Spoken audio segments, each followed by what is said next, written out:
Assalamualaikum, bagaimana kabarnya anak-anak hari ini? Semoga sehat-sehat selalu ya. Sebelum pembelajaran dimulai, marilah kita berdoa terlebih dahulu agar pembelajaran kali ini berjalan dengan lancar dan mendapat ilmu yang bermanfaat. Berdoa dimulai. Selesai. Pastikan kalian sudah mempersiapkan buku tulis, ballpoint untuk mencatat materi yang penting. Anak-anak, silahkan kalian menyimak materi dengan cermat agar kalian bisa menjawab pertanyaan yang telah Ibu berikan. Bab 2 KD 3.2 menelaah makna, kedudukan, dan fungsi Undang-Undang Dasar Negara Republik Indonesia tahun 1945 serta peraturan perundang-undang lainnya dalam sistem hukum nasional. Materi B. Kedudukan dan fungsi Undang-Undang Dasar Negara Republik Indonesia tahun 1945. C. Peraturan perundang-undangan dalam sistem hukum nasional. B. Kedudukan dan fungsi Undang-Undang Dasar Negara Republik Indonesia tahun 1945.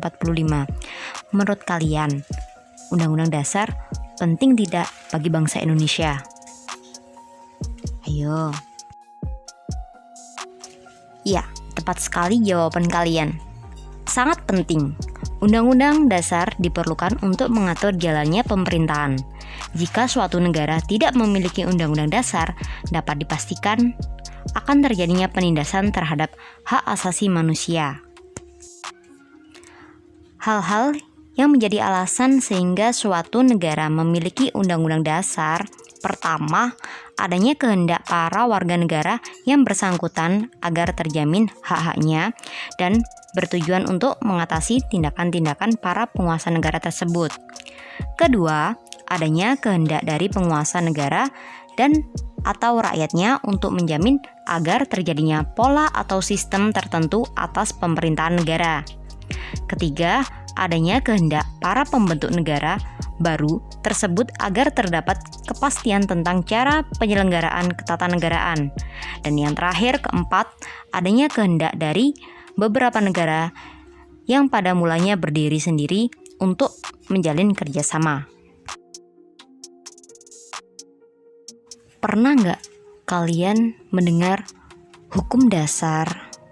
Dan pernah nggak kalian mendengar konstitusi? Apa sih hukum dasar? Apa sih konstitusi?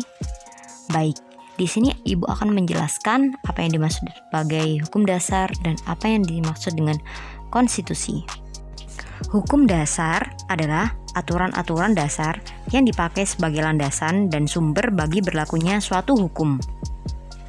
Hukum dasar tertulis, yakni hukum yang telah ditulis dan telah dicantumkan dalam peraturan perundang-undangan negara.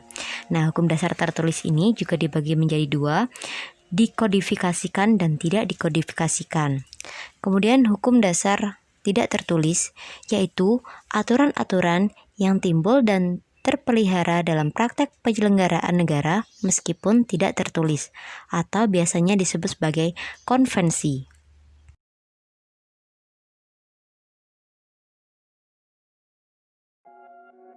Contoh dari hukum dasar tertulis Undang-Undang Dasar Negara Republik Indonesia tahun 1945 merupakan sebagian dari hukum dasar tertulis. Tidak tertulis, pidato kenegaraan Presiden setiap tanggal 16 Agustus di depan DPR. Di Indonesia menganut prinsip bahwa konvensi tidak dibenarkan apabila bertentangan dengan Undang-Undang Dasar Negara Republik Indonesia tahun 1945. Sebagai hukum dasar, Undang-Undang Dasar Negara Republik Indonesia tahun 1945 berkedudukan sebagai sumber hukum dan merupakan hukum dasar yang menempati kedudukan tertinggi. Sistematika Undang-Undang Dasar Negara Republik Indonesia tahun 1945. sebelum amandemen dan sesudah amandemen. Sebelum amandemen terdapat pembukaan, pasal-pasal, penjelasan. Pasal-pasal terdiri dari 16 bab, 37 pasal, 49 ayat, 4 aturan peralihan, dan 2 ayat aturan tambahan. Sesudah amandemen, hanya 2, pembukaan dan pasal-pasal.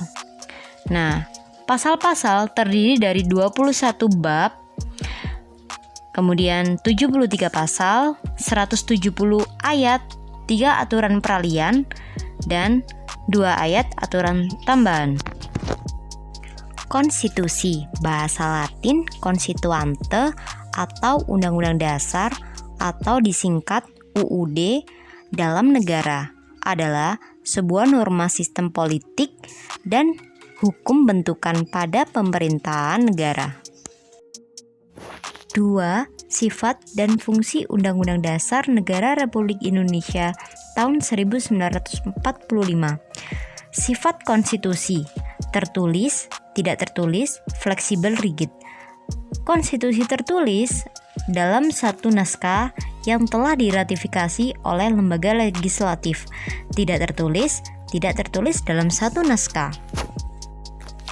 Konstitusi yang dikatakan fleksibel luwes atau rigid kaku dapat ditinjau dari 2 sudut pandang. Dari cara mengubah Undang-Undang Dasar, dikatakan fleksibel jika cara mengubah Undang-Undang Dasar tidak sulit atau tidak memerlukan cara-cara yang istimewa.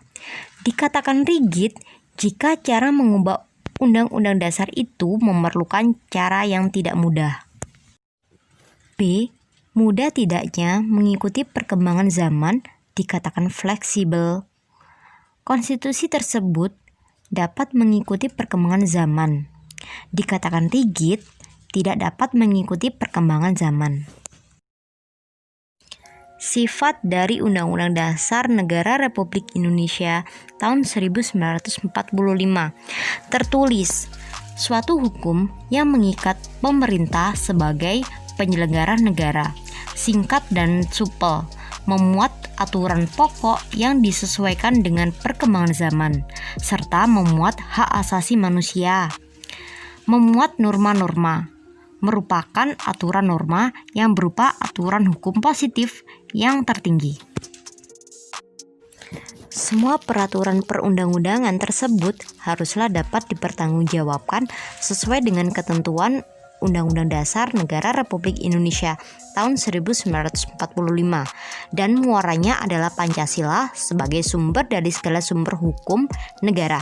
Pasal 2 UU nomor 10 tahun 2004. Fungsi Undang-Undang Dasar Negara Republik Indonesia tahun 1945. A. Alat kontrol. Sebagai alat kontrol, apakah aturan hukum yang lebih rendah sesuai atau tidak dengan norma hukum yang lebih tinggi, yaitu Undang-Undang Dasar Negara Republik Indonesia tahun 1945. B. Pengatur.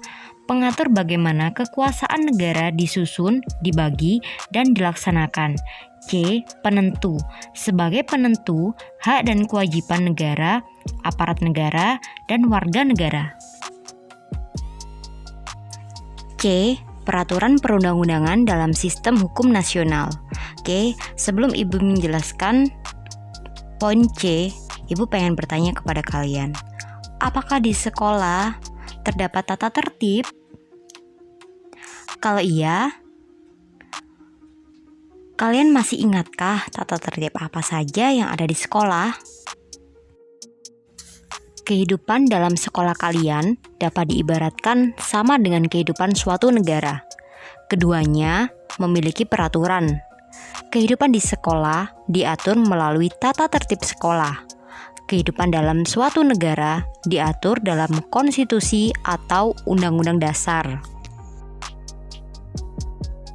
Naskah aturan hukum yang tertinggi dalam kehidupan negara Republik Indonesia dinamakan Undang-Undang Dasar Negara Republik Indonesia tahun 1945 dan peraturan perundang-undangan lainnya. semua peraturan perundang-undangan yang dibuat di Indonesia tidak boleh bertentangan dengan Undang-Undang Dasar Negara Republik Indonesia tahun 1945. Harus berpedoman pada Undang-Undang Dasar Negara Republik Indonesia tahun 1945. Kepatuhan warga negara terhadap Undang-Undang Dasar Negara Republik Indonesia tahun 1945 akan mengarah kita pada kehidupan yang tertib dan teratur. Ketertiban dan keteraturan dalam kehidupan bernegara akan bermuara kita mencapai masyarakat yang sejahtera. Sebaliknya, jika Undang-Undang Dasar Negara Republik Indonesia tahun 1945 tidak dipatuhi, kehidupan bernegara kita mengarah pada ketidakharmonisan. Akibatnya, bisa terjadi kerenggangan dalam masyarakat dan lebih jauhnya perpecahan dalam negara. Siapa yang dirugikan? Semua warga negara Indonesia, karena hal itu dapat berakibat tidak terwujudnya kesejahteraan. Jadi, marilah kita berkomitmen untuk melaksanakan Undang-Undang Dasar Negara Republik Indonesia tahun 1945.